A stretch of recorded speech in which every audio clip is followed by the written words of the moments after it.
Berbagai peristiwa unik, menarik hingga tragedi terjadi selama sepekan ini. Rangkaian peristiwa tersebut kami rangkum dalam segmen On This Week malam ini.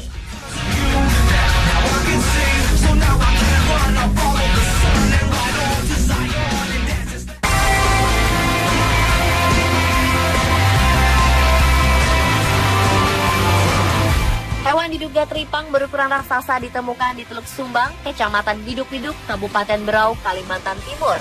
Berdasarkan Dinas Kebudayaan dan Pariwisata, teripang tersebut berukuran super jumbo dengan panjang 7 meter dan lebar 2 meter serta tinggi 3,5 meter.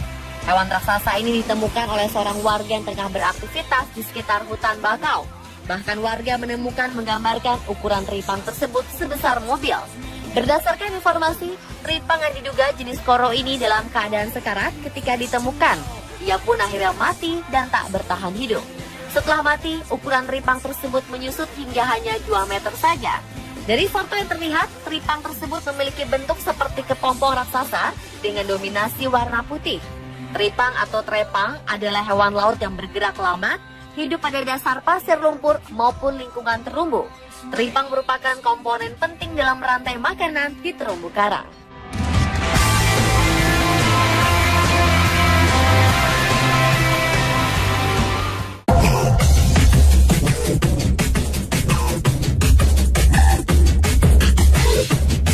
Situasi politik Mesir yang tengah bergejolak membuat jurnalis atau wartawan tak memiliki waktu istirahat. Waktu mereka dihabiskan oleh jadwal liputan yang sangat padat. Termasuk jurnalis wanita bernama Lamia Hamdin ini. Ia terpaksa mewawancarai narasumber sambil menggendong anaknya. Tampaknya ia tak punya pilihan lain selain membawa sang putra yang berusia 2 tahun ke tempat kerja ketimbang menitipkannya di tempat penitipan anak. Sebuah foto memperlihatkan dia sedang mewawancarai narasumber sambil menggendong anaknya pun memicu perdebatan di media sosial.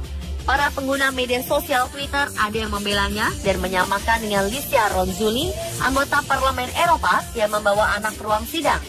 Lamia mengaku ia tidak tahu dirinya dipotret ketika sedang menggendong anak sambil mewawancarai orang. Ia justru bingung dengan keributan akibat beredarnya foto tersebut. Ia mengatakan baru saja menjemput anaknya dari tempat penitipan anak, kemudian pergi bekerja.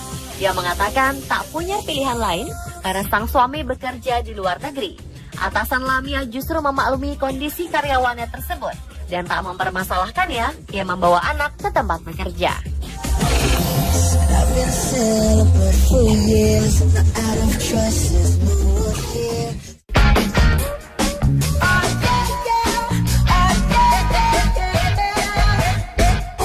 Penemuan tak biasa dilaporkan seorang guru biologi bernama Karstein Erstad di Norwegia.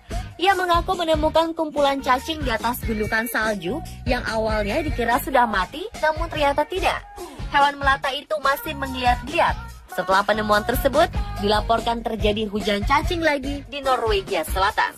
Sekumpulan cacing itu menghujani Lindas, Suldal, Dekartbergen, juga di Fumunden. Fenomena cuaca aneh berupa ribuan cacing tanah hidup berjatuhan dari langit itu tentu saja membuat warga keheranan.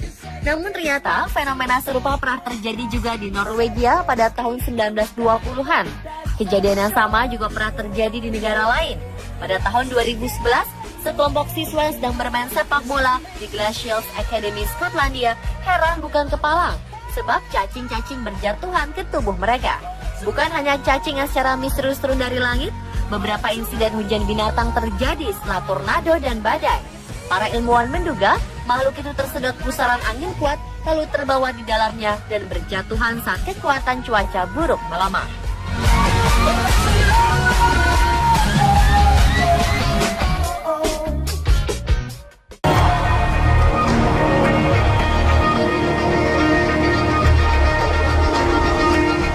Sebuah penelitian di Washington menemukan ada obat anti malaria dalam bentuk teh.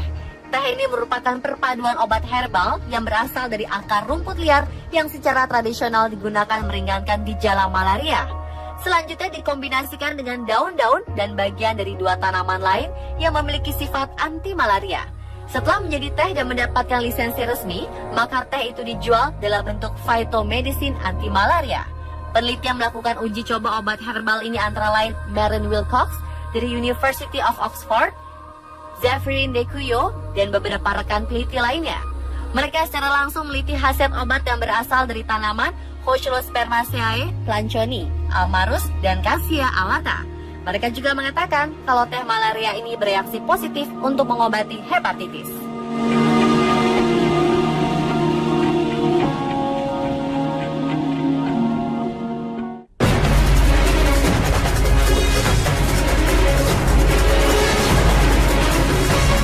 Ratusan ikan marti mengambang mati di Laguna Rodrigo de Freitas, Rio de Janeiro, Brazil 13 April lalu.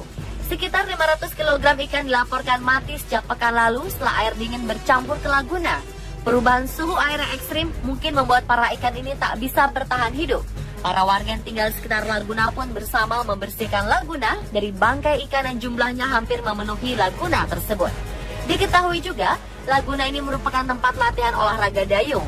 Karena adanya bangkai-bangkai ikan, latihan pun sempat terganggu.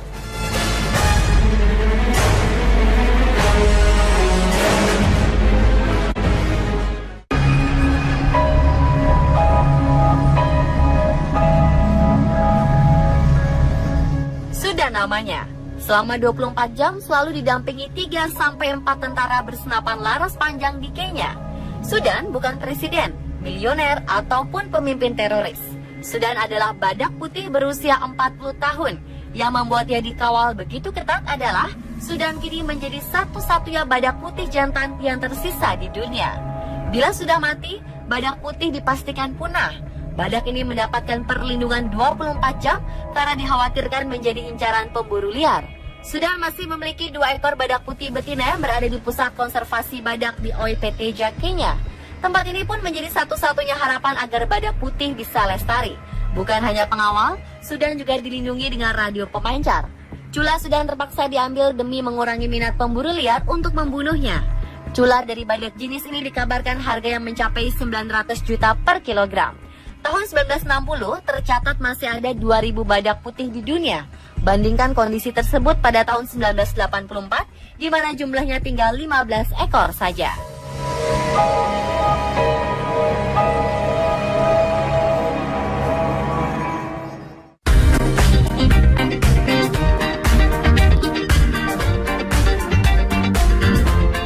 Seekor kura-kura berusia 109 tahun akhirnya kembali ke kediamannya setelah 1 tahun menghilang. Sang pemilik, Wendy Stokes, sebenarnya sudah putus harapan bisa kembali menemukan Toby, kura-kura peliharaannya itu. Sejak hewan tersebut kabur dari kebunnya di kota West Holland, namun setelah 1 tahun, akhirnya Wendy bertemu kembali dengan Toby. Ternyata Toby kabur karena Wendy lupa menutup pintu pagar kebunnya, dan dia pun berjalan menuju jalan raya. Beruntung seorang pengemudi melihat Toby dan menyelamatkannya. Dia lalu membawa Toby ke sebuah pusat penyelamatan hewan dan 6 bulan kemudian tempat itu memberikan Toby ke pasangan suami istri di kota Margate yang hanya berjarak 35 km dari kediaman Wendy. Keluarga baru Toby melihat tulisan Stokes yang terlihat di atas tempurung kura-kura tersebut dan kemudian berusaha mencari pemilik Toby. Dengan sabar, pemilik baru Toby menelepon semua orang bernama keluarga Stokes di sekitar kawasan Kent, Inggris sebelum akhirnya menemukan Wendy.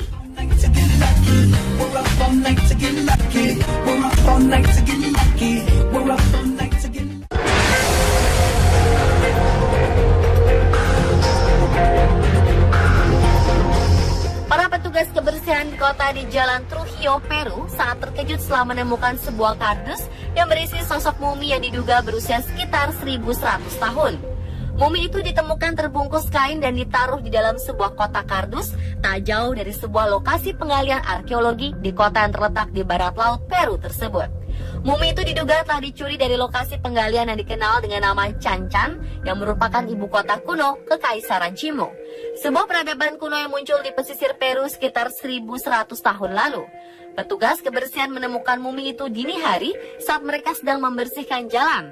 Awalnya mereka mengira kotak tersebut berisi sampah, namun ketika dibuka, mereka pun terkejut melihat isinya. Mereka pun langsung menghubungi polisi. Kini mumi itu sudah dibawa ke Direktorat Kebudayaan Peru untuk diteliti.